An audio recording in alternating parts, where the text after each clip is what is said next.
എല്ലാവർക്കും ടെക്ലേ മനസ്സിലാക്കി സ്വാഗതം. നമ്മൾ ഡിസ്കസ് ചെയ്യാൻ പോകുന്നത് IQ Z9 Proനെ കുറിച്ചാണ്. സോ ഈ സ്മാർട്ട് ഫോൺ എന്ന് പറഞ്ഞാൽ ചൈനയിൽ IQ Z9 5G എന്ന് പറഞ്ഞൊരു മോഡലായിട്ടാണ് ലോഞ്ച് ചെയ്തേക്കുന്നത്. ഇന്ത്യയിൽ മിക്കവാറും ഒരു 2 monthsനുള്ളിൽ ലോഞ്ച് ആവാനുള്ള സാധ്യതയുണ്ട്. ഒരു 25K റേഞ്ചാണ് ഇതിൻ്റെ പ്രൈസ് ഉദ്ദേശിക്കുന്നതെന്ന് പറഞ്ഞാൽ. സോ ഇതിൻ്റെ ഡിസൈൻ കാര്യങ്ങളൊക്കെ നോക്കുവാണെങ്കിൽ ഒരു IQ 12ൻ്റെ ആ സെയിം ഡിസൈനൊക്കെ ആയിട്ടാണ് വരുന്നത്. ചെറിയ വ്യത്യാസങ്ങളൊക്കെ ഉള്ളൂ. സോ 7.98mm തിക്നെസ് വരുന്നത്, 194 gram വെയിറ്റ് വരുന്നുണ്ട്. ഗ്ലോസി ഗ്ലാസ് ബാക്ക് ആണ് വരുന്നത്, പ്ലാസ്റ്റിക് ഫ്രെയിം വരുന്നുണ്ട്, IP64 റേറ്റിംഗ് വരുന്നുണ്ട്. സോ അത്യാവശ്യം നല്ലൊരു ഡിസൈൻ തന്നെയാണ് IQ 12ൻ്റെയും. പിന്നെ ഡ്യൂറബിലിറ്റിയുടെ കാര്യവും അത്യാവശ്യം കുഴപ്പമൊന്നുമില്ല. പിന്നെ പേഴ്സണൽ പെർസ്പെക്റ്റീവാണ് ഡിസൈൻ്റെ കാര്യങ്ങളൊക്കെ. അപ്പോൾ നിങ്ങൾക്ക് ഷോൺ എടുക്കാം. ഇനി നമ്മുടെ ഡിസ്പ്ലേയുടെ കാര്യം നമ്മൾ നോക്കുവാണെങ്കിൽ 6.78 ഇഞ്ചിൻ്റെ ഒരു 1.5K 144 ഹെർട്സിൻ്റെ 10-bit OLED ഡിസ്പ്ലേ ആണ് വരുന്നത്. HDR10+ സപ്പോർട്ട് ചെയ്യുന്നുണ്ട്. 4500 nits ആണ് ബ്രൈറ്റ്നസ് വരുന്നത്.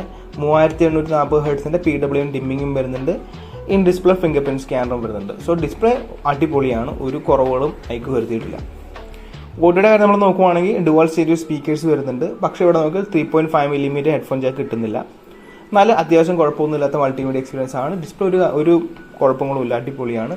3.5mm കൊടുക്കുമായിരുന്നെങ്കിൽ ഇത്തിരി ഓവറോൾ ഒരു ഗുഡ് മൾട്ടിമീഡിയ എക്സ്പീരിയൻസ് കിട്ടിയാണ്. ഇനി പെർഫോമൻസ് കാര്യം നമ്മൾ നോക്കുവാണെങ്കിൽ നമുക്ക് ഇവിടെ കിട്ടുന്നത് Snapdragon 7 Gen 3 എന്ന് പറയുന്ന പ്രോസറാണ്. 4nm TSMCയുടെ പ്രോസറാണ് manufacture ചെയ്യിക്കുന്നത്. ഇവിടെ അതിൻ്റെ സ്പെക്കും കാര്യങ്ങളും കൊടുത്തിട്ടുണ്ട്. ഇവിടെ നമുക്ക് LPDDR4X റാമും UFS 2.2 സ്റ്റോറേജ് ആണ് വരുന്നത്.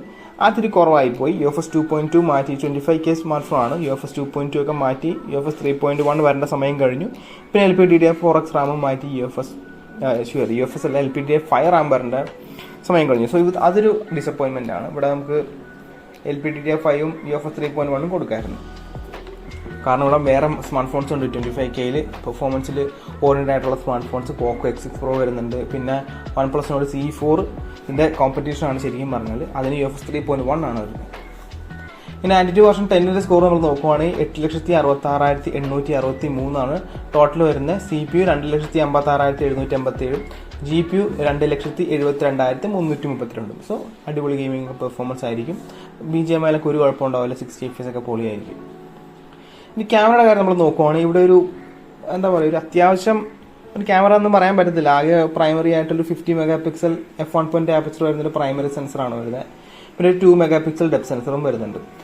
സോ നമുക്ക് ഉപയോഗിക്കാൻ പറ്റിയത് ആകെ ഒരു ക്യാമറ മാത്രമേ ഉള്ളൂ ബാക്കിൽ. 4K 30 FPS ആണ് മാക്സിമം റെക്കോർഡ് ചെയ്യാൻ പറ്റുന്നത്. ഫ്രണ്ട് ക്യാമറ കാര്യം നമ്മൾ പറയുകയാണെങ്കിൽ 16 MP f2.5 ആപ്പച്ചർ വരുന്ന സെൽഫി ക്യാമറയാണ്. 1080p 30 FPS ആണ് വരുന്നത്.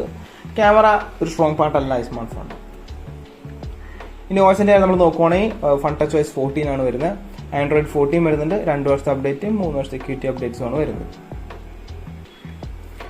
പിന്നെ നമ്മൾ ബാറ്ററിയുടെ കാര്യം നമ്മൾ നോക്കുവാണെങ്കിൽ 6000 mAh ബാറ്ററി നമുക്ക് കിട്ടുന്നുണ്ട്. സോ നമുക്കൊരു 8 hours ഒക്കെ സ്ക്രീൻ ഓൺ ടൈം എന്തായാലും പ്രതീക്ഷിക്കാം. 80 വാട്ട്സിൻ്റെ ഫാസ്റ്റ് ചാർജറും വരുന്നുണ്ട്. 7.5 വാട്ട്സിൻ്റെ റിവേഴ്സ് വയർഡ് ചാർജിങ്ങും വരുന്നുണ്ട്. സോ ബാറ്ററി അത്യാവശ്യം കുഴപ്പമൊന്നുമില്ല, നല്ലൊരു കോമ്പിനേഷൻ തന്നെയാണ്. 6000 mAh ബാറ്ററിയും 80 വാട്ട്സ് ചാർജറും. ഇനി കണക്ടിവിറ്റി നമ്മൾ നോക്കുവാണെങ്കിൽ Wi-Fi 6 വരുന്നുണ്ട്. 5G ആണ്. Bluetooth 5.4 വരുന്നുണ്ട്. NFC-യുടെ കാര്യം ഒരു സംശയമുണ്ട്. ചൈനയിലുണ്ട്, ഇന്ത്യയിൽ വരുമ്പോൾ ഇതുണ്ടാവും അറിയത്തില്ല. IR ബ്ലാസ്റ്റർ നമുക്ക് ഇവിടെ കിട്ടുന്നുണ്ട്. USB Type-C 2.0 വരുന്നുണ്ട്. സോ കണക്ടിവിറ്റി എല്ലാ ഫീച്ചേഴ്സും വരുന്നുണ്ട്. ഇനി പ്രൈസ് നമ്മൾ നോക്കുവാണെങ്കിൽ ഇപ്പോൾ 4 വേരിയൻ്റ് ആണ് വരുന്നത്. 8GB 128, 8GB 256, 12GB 256, 12GB 512. So expected price range എന്ന് പറഞ്ഞാൽ 25K ആയിരിക്കും. ആ റേഞ്ചാണ് സാധ്യത കൂടുതൽ. സോ ഇതിൻ്റെ ഒരു കോമ്പറ്റീഷൻ എന്ന് പറഞ്ഞാൽ OnePlus Nord C4 ആണ്. ഇപ്പോൾ നിങ്ങൾക്ക് പെർഫോമൻസ് ഓറിയൻറ്റഡ് ആളാണെങ്കിൽ അത് മാത്രമാണെങ്കിൽ പോക്കോ X6 Proയിലിട്ട് പോകാം. അല്ലാതെ നിങ്ങൾ ബാലൻസ് സ്മാർട്ട് ഫോൺ ആണ് നിങ്ങൾക്ക് നോക്കുന്നതെങ്കിൽ ബെസ്റ്റ് OnePlus Nord C4 ആണ്. കാരണം OnePlus Nord C4ൻ്റെ ക്യാമറ സെറ്റ് ബെറ്റർ ആണ്. ഒന്ന് IMX882 ആണ്. ഇതിൽ വരുന്നതെന്ന് പറഞ്ഞാൽ Litia 600 ആണ് കേട്ടോ. കാര്യം പറയാൻ പറഞ്ഞത് 50 MP സോണി Litia 600 ആണ് പ്രൈമറി സെൻസർ. അതിനേക്കാളും ബെറ്റർ ആണ് IMX882. പിന്നെ 8 MP അൾട്രാവൈഡ് നമുക്ക് OnePlus Nord C4ലും വരുന്നുണ്ട്. പിന്നെ OnePlus Nord C4ൽ UFS 3.1 സ്റ്റോറേജ് ആണ്. പിന്നെ 100 വാട്ട്സിൻ്റെ ചാർജറും വരുന്നുണ്ട്. സോ ഒരു ഓവറോൾ ബെറ്റർ ബാലൻസ്ഡ് ആയിട്ട് സ്മാർട്ട് ഫോൺ എനിക്ക് തോന്നിയിരിക്കുന്നത് IQ Z9 Proനേക്കാളും ബെറ്റർ ആയിട്ട് ഇരിക്കുന്ന ഫോൺ എന്ന് പറഞ്ഞാൽ OnePlus Nord C4 ആണ്. സോ നിങ്ങൾ നിങ്ങളുടെ അഭിപ്രായങ്ങൾ താഴെ കമൻറ്റ് ചെയ്യുക. സോ ഗൈസ്, അപ്പോൾ ഇന്നത്തെ വീഡിയോ ഇത്രയുള്ളൂ. ഇന്നത്തെ വീഡിയോ ഇഷ്ടപ്പെട്ടാൽ ലൈക്ക് ചെയ്യുക, സബ്സ്ക്രൈബ് ചെയ്യുക, ഹിറ്റ് ദ ബെൽ ഐക്കൺ. ഫ്യൂച്ചറിൽ നമുക്ക് നെക്സ്റ്റ് വീഡിയോ കാണാം.